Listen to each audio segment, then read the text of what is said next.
There is something most people never realize. The more honest you are, the easier you are to control. You were taught to be open, to share, to speak your thoughts, to be yourself. But no one ever told you a colder truth. The world does not reward transparency. It exploits it. Niccolò Machiavelli once wrote, "Men judge more by the eye than by the hand because everyone can see, but few can truly understand." And that is your problem. You are letting people see too much. Every time you reveal your emotions, you reveal how you react. Every time you speak too freely, you draw a map of your own mind. Every time you complain, you mark the exact place where you bleed. You are no longer just a person. You are a fortress, with the gates left open. And while you think you are being real, others are walking in, observing, measuring, learning how to dismantle you from within. Niccolò Machiavelli understood this long before you did. He who controls perception controls power. You think you are communicating. You are not. You are transmitting signals. You are broadcasting your frequency to anyone patient enough to listen. And the world out there is full of patient observers. They don't need to attack you immediately. They only need to watch, like a chess player sitting in silence, memorizing every move you make. And once you reveal enough, they don't need to be stronger than you. They only need to be ahead of you. Have you ever walked into a room and felt someone was different? They don't speak much. They don't try to impress. They don't explain themselves. Yet their presence feels like a blade hidden in the dark. No one sees it, but everyone feels it. That is not mystery. That is control. They understand something you don't. Information is not for sharing. It is an asset. Words are not for release. They are weapons. Emotions are not for display. They are entry points. And you, if you do not control these things, you are not playing the game. You are the board. Because the moment the world can read you completely, the game is over. Not because you are weak, but because you have exposed your entire structure. You become predictable. You become controllable. You become replaceable. And now you face the real question. Will you continue living like an open book for anyone to flip through at will? Or will you become a labyrinth where people can enter but never truly find their way out? Because from that moment, you are no longer seeking validation. You become the one who defines the game. Part 1. Kill the open version of you. First, kill the version of you that needs to be understood. Not refine him, not improve him. Kill him. Because that version of you is not honest. He is exposed. He walks into every room carrying his thoughts on his face, his emotions in his voice, his intentions in his words, and calls it authenticity. But let's strip the illusion. That is not authenticity. That is access. And access is power. The moment people can access your patterns, your reactions, your emotional triggers, they don't need to fight you. They can predict you. And a predictable man is a controllable man. Niccolò Machiavelli understood this long before modern psychology gave it a name. A wise man does at once what a fool does finally. Why? Because the fool reveals everything along the way. He leaks intention, he leaks emotion, he leaks direction. And by the time he acts, the outcome has already been decided by those who observed him. You think you're expressing yourself. No. You are leaving fingerprints everywhere. Every reaction, a trace. Every complaint, a signal. Every explanation, a confession. And somewhere someone is collecting those pieces, quietly, patiently, like a hunter studying tracks in the dirt, not chasing you, not confronting you, just learning you. Because once they understand your rhythm, they don't need strength. They only need timing. This is where most people lose. Not in competition, not in confrontation, but in exposure. They speak too soon. They reveal too much. They try to be seen before they are ready to be dangerous. And in doing so, they hand over the blueprint of their own collapse. Let me make this brutally clear. Oversharing is not confidence. It is a lack of control. Explaining yourself is not clarity. It is a surrender of position. Being easy to read is not honesty. It is a strategic disadvantage. The world has trained you to believe that openness builds trust, but the truth is colder. Controlled openness builds trust. Uncontrolled openness builds vulnerability. There is a difference. One is a weapon. The other is a wound. And right now, most people are walking around bleeding information without even realizing it. They tell you what they want. They tell you what they fear. They tell you what they plan to do next. And then they wonder why nothing works out. Why people move ahead of them. Why opportunities disappear. why they feel constantly one step behind. It's not bad luck, it's leakage. You cannot win a game when your opponent knows your next move before you make it. So here is the shift. From this moment forward, you stop being readable. You stop reacting instantly. You stop explaining unnecessarily. You stop filling silence out of discomfort. You learn to hold, to delay, to choose what is revealed and what is withheld. Because silence is not emptiness. Silence is storage. It is where strategy lives. Hamesher Part 2. The mouth is a weapon against you. Second, kill the version of you that speaks to relieve pressure, not refine his communication, not improve his expression. Kill him, because that version of you does not speak to build power. He speaks to feel comfortable, and comfort is expensive, more expensive than you think, because every time you open your mouth without control, you are not releasing words, you are releasing information, and information in the wrong hands becomes a weapon. Niccolò Machiavelli warned, the wise man should always follow the paths beaten by great men and imitate those who have been supreme. And if you study those men carefully, you will notice something unsettling. They do not speak much, not because they have nothing to say, but because they understand something most people never learn. The mouth is the most dangerous leak in the entire system. Empires were not destroyed by enemies alone. They were destroyed by words, careless words, emotional words, premature words. A single sentence spoken at the wrong time to the wrong person can collapse years of work. And yet people treat words like air, unlimited, harmless, disposable. They speak when they are excited. They speak when they are angry. They speak when they are insecure. They speak to be seen. But here's the truth. Every time you speak under emotion, you lose position because emotion speeds you up, and speed kills precision. When your ego gets comfortable, your guard drops. And when your guard drops, your mouth opens. You reveal what you want. You reveal what you plan. You reveal what you fear. And the moment that happens, you are no longer in control of the narrative. Someone else is, because they now know where to push, where to delay you, where to pressure you, where to destabilize you. They don't need to fight you head on. They just need to use your own words against you. Think about this carefully. Every complaint you make is a blueprint of your weakness. Every plan you announce is a preview of your next move. Every frustration you show is a trigger someone can press. You are not talking, you are leaking. And the world is full of listeners, not friendly listeners, not supportive listeners, observers, quiet, patient, calculating. They smile when you speak, they nod when you explain, they encourage you to share more. Not because they care, but because you are doing their work for them. You are handing them the map. And once they have the map, they don't need to guess. They can navigate you. So understand this shift. Talking is not neutral. Talking is exposure, and exposure must be controlled. This does not mean you become silent for the sake of silence. That is not power. That is avoidance. Power is selective speech, precise speech, strategic speech. You speak when it serves you. You stay silent when it protects you. There is a difference. Most people speak to fill silence. Powerful people use silence to fill the room, because silence does something that words never can. It creates tension. It forces others to reveal themselves. It makes people uncomfortable, and uncomfortable people talk. They explain, they justify, they expose, while you collect. This is why the man who speaks less learns more, and the man who learns more controls more. So from this point forward, you stop speaking impulsively. You stop reacting with words. You stop explaining yourself to people who have not earned the right to understand you. You delay your response. You measure your words. You choose what leaves your mouth and what stays locked behind your teeth. Because your words are not just sounds. They are signals. They are positioning. They are power.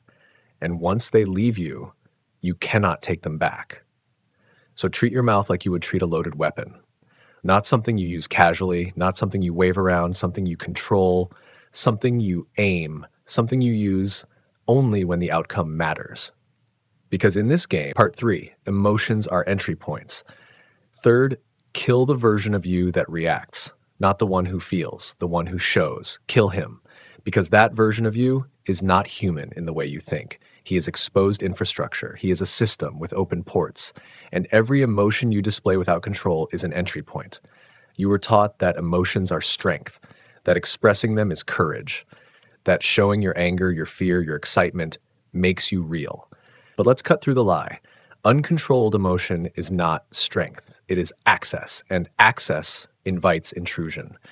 Niccolò Machiavelli understood a principle that most people will never fully grasp. If you can be provoked, you can be controlled. It's that simple. Not controlled sometimes, not influenced occasionally, controlled completely. Because the moment someone can trigger your anger, they can shape your decisions. The moment someone can trigger your fear, they can redirect your actions. The moment someone can trigger your insecurity, they can rewrite your behavior. And the most dangerous part, you won't even realize it's happening. You will think you are choosing. You are not. You are reacting. And reaction is not power. Reaction is submission. Think about it like this. Your mind is a fortress. Your logic, the walls. Your discipline, the guards. But your emotions, they are the gates. And when those gates are open, no enemy needs to break in. They walk in freely, calmly, unopposed. They don't need to overpower you. They only need to trigger you. This is why the most dangerous people you will ever meet are not the loudest, not the most aggressive, not the most emotional. They are the ones who feel everything but reveal nothing. They do not suppress emotion. That is weakness. They discipline it. That is intelligence. There is a difference. Suppression is denial. Discipline is control. One buries emotion. The other masters it. You are allowed to feel anger, fear, desire, frustration, but you feel it in private. You process it in silence. You decide what it means before you let it shape what you do. Because the moment your face reveals what your mind has not yet processed, you have already lost ground. People read micro reactions, a flicker in your eyes, a shift in your tone, a pause that lasts half a second too long. And from that, they build a profile. They learn what bothers you, what excites you, what destabilizes you. And once they know that, they don't need force. They use precision, a word at the right time, a comment in the right tone, a situation crafted just enough to make you react. And when you react, you expose more, you speak more, you reveal more, you lose more. This is how control happens, not through domination, through emotional manipulation, subtle, quiet, invisible. So here's the shift. From this moment forward, you stop reacting instantly. You stop letting emotions dictate timing. You create space between stimulus and response, because in that space is where power lives. The man who reacts immediately is owned. The man who pauses is calculating. The man who chooses his response is dangerous. So when anger rises, you don't release it. You observe it. When fear appears, you don't obey it. You analyze it. When pressure builds, you don't explode. You contain it, like pressure inside steel. Because pressure, when controlled, becomes force, directed, precise, unstoppable.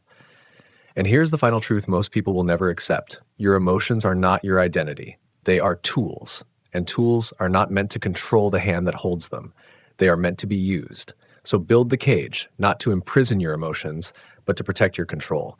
Because the world will try to provoke you constantly, through people, through situations, through pressure. And every time you react without thinking, you give it exactly what it wants.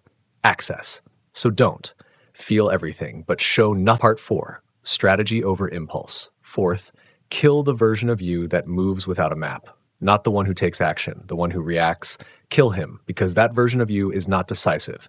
He is predictable. He confuses movement with progress, speed with intelligence, action with control. But in reality, he is just noise, and noise never wins wars. Niccolò Machiavelli made this painfully clear. He who wishes to be obeyed must know how to command. And command begins long before action. It begins in thought, in calculation, in silence. Most people don't have strategy. They have plans, and they think those two things are the same. They are not. A plan says, this is what I will do. A strategy says, this is what I will do, this is what they will do in response, and this is how I will win anyway. Do you see the difference? One assumes cooperation. The other prepares for resistance. Because the world does not cooperate with you. It resists you constantly through people, through competition, through ego, through fear. And if your actions are not designed with that resistance in mind, they collapse. Not because they were wrong, because they were naive. This is why most people fail. They act too early. They move too fast. They reveal intention before position is secured. They show their hand before the game even begins. And once your intention is visible, it can be blocked, delayed, disrupted, destroyed before you ever reach it. You think you are being proactive. You are not. You are exposing your trajectory. And exposure is vulnerability. The strategic mind operates differently. It does not rush. It does not react. It does not move for the sake of movement. It observes. It calculates. It waits. Not passively, but deliberately. Like a general before a battle, studying terrain, mapping enemy positions, anticipating reactions, because the battle is not won on the field. It is won before the first move is made, in the mind. This is where you must shift, from action to positioning, from reaction to execution, from impulse to strategy, because impulse is emotional, and emotion distorts judgment. Impulse makes you respond too soon, speak too early, act without full information. And in doing so, you lose control of timing. And timing is everything. A perfect move at the wrong time is a mistake. A simple move at the right time is dominance. Niccolò Machiavelli understood this deeply. The wise man does at once what the fool does finally. Not because he is faster, because he is prepared. He has already calculated the outcome before he moves. So when he acts, it looks effortless. But it is not. It is the result of patience, observation, and disciplined thinking. While others were reacting, he was preparing. While others were talking, he was mapping. While others were rushing, he was waiting. And when the moment came, he didn't hesitate. He executed. This is what most people will never understand. Strategy is invisible. It happens in silence, in the moments where nothing seems to be happening, but everything is being built. Connections, information, position, leverage. You don't need to move constantly. You need to move correctly. So from this moment forward, you stop acting inside emotion. You stop making decisions under pressure. You stop revealing your next move to people who don't need to know it. You create distance between thought and action, because in that distance you gain clarity, and clarity is power. Part 5, become the observer. 5th, kill the version of you that needs to be seen, not the one who exists, the one who performs. Kill him, because that version of you is not powerful. He is distracted.